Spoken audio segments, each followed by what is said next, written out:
interesting week, and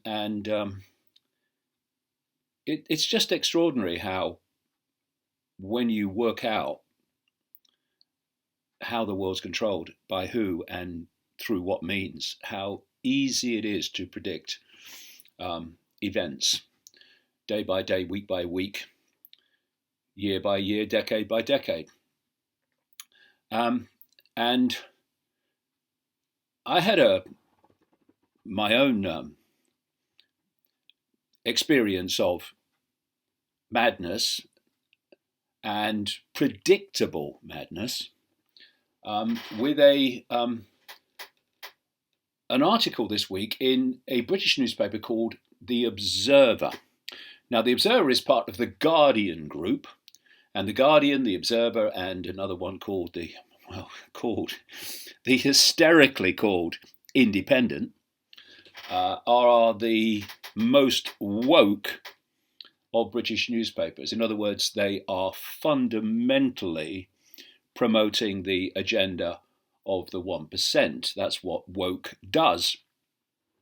And one of their writers, a guy called Nick Cohen, produced an article demanding that I be banned from YouTube and banned from social media because I was putting lives at risk by challenging the official story. So you see what I mean? This is what woke is there for, to promote the agenda of the 1% that it claims to despise. The whole world is an inversion. Hold on a second. Hello? I'm all right. I'm in the middle of the podcast. All right. All right. Ladies and gentlemen, this is Gareth talking to me. Okay, I'll talk to you later, mate. Bye. Sorry about that. I keep asking people not to call me at work. So anyway, we've got this Nick Cohen, and he's demanding that I be banned. He's also demanding that Ofcom, the government regulator of broadcasting, mainstream broadcasting, which has threatened mainstream broadcasters with severe sanctions if they even have a single person on to discuss the possibility that 5G has any connection to current events. Mr. Cohen, who claims to be a liberal, he's not a liberal, he's the opposite of liberal, he's woke, which is the opposite of liberal. He wants Ofcom to be given the powers in Britain to also censor the internet. So he's an absolute solid gold promoter of the 1% agenda. And when he posted his article on Twitter, he came out with a classic line. This is so classically woke. In fact, it's almost the best example I've ever come across. He said in the tweet that posted his article, the liberal case for banning David Icke. It takes some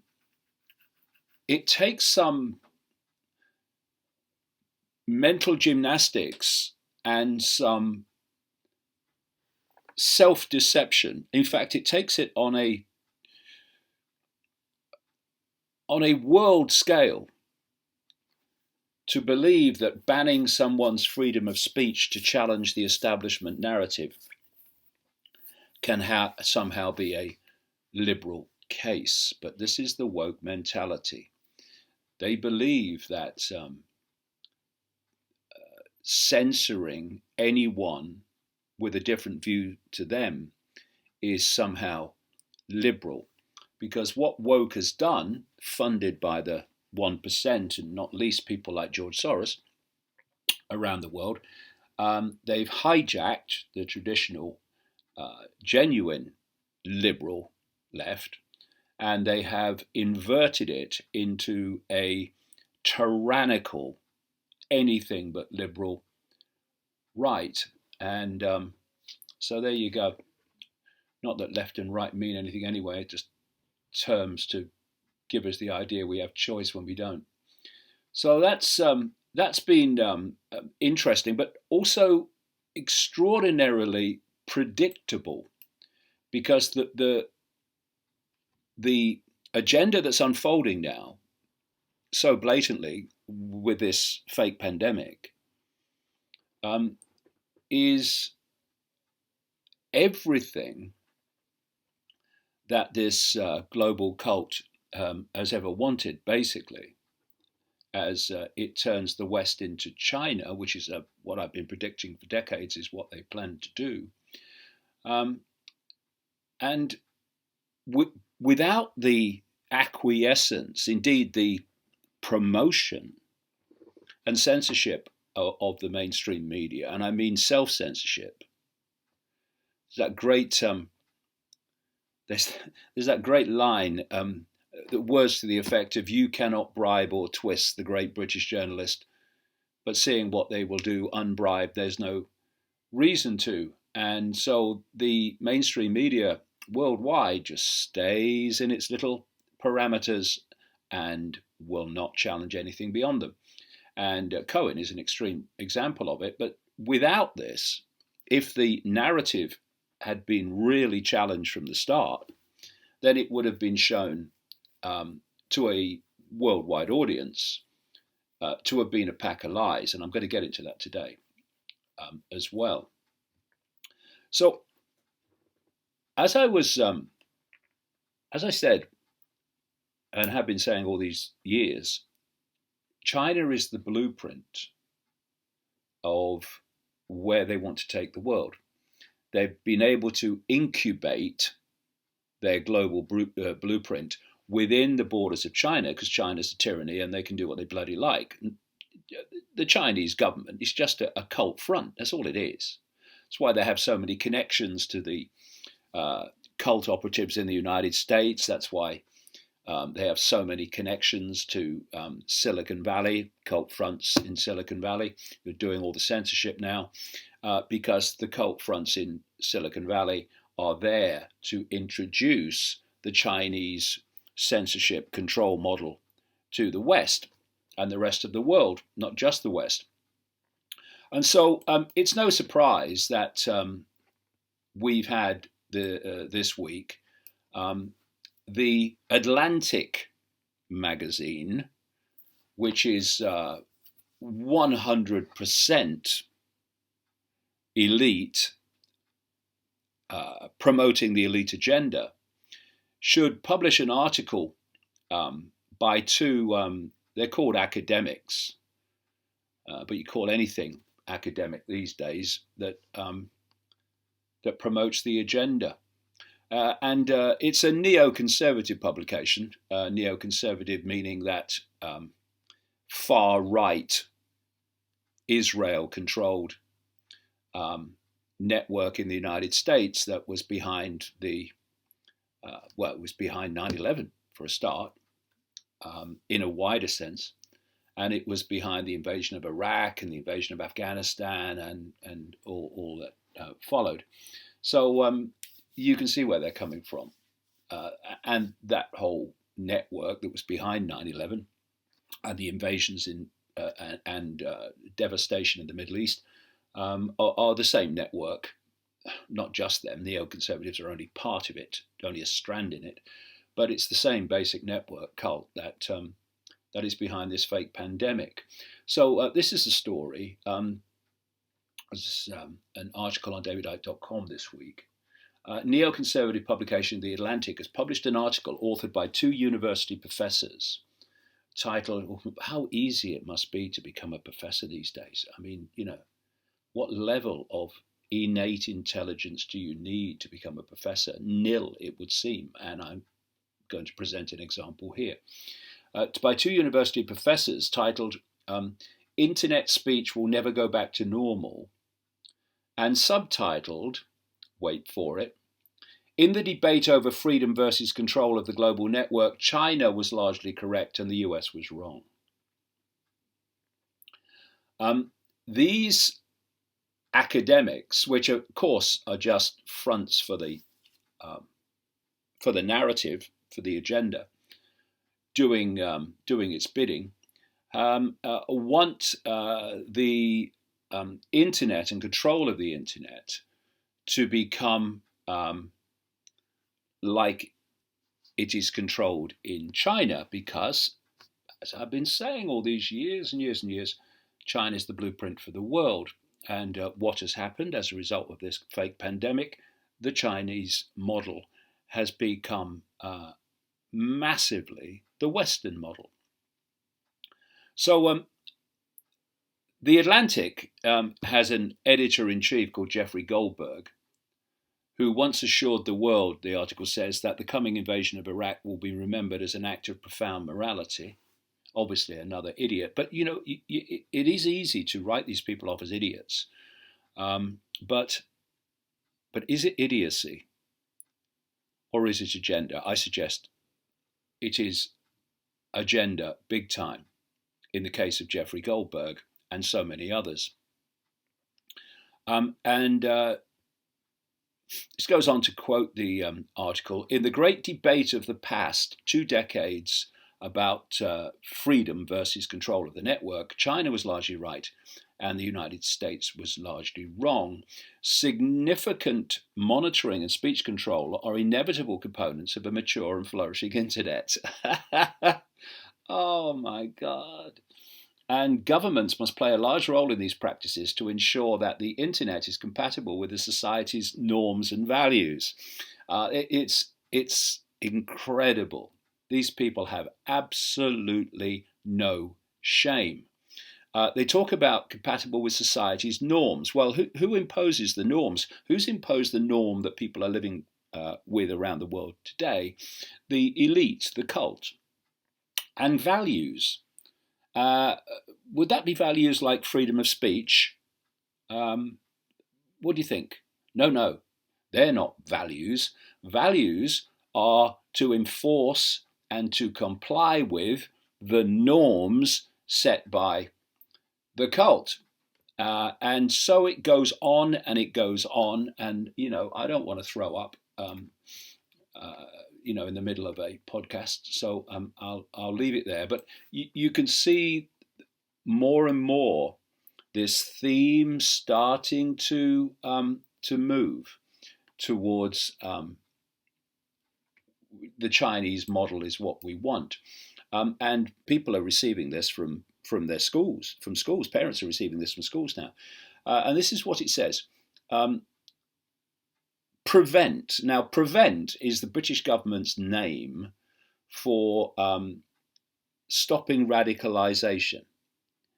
And again, like I've been saying over the years, they introduce anti-terrorism legislation, but the way it's worded means that they can apply it to everything. So the anti-terrorist legislation is with lots of hoaxed terrorist attacks and terrorist attacks carried out by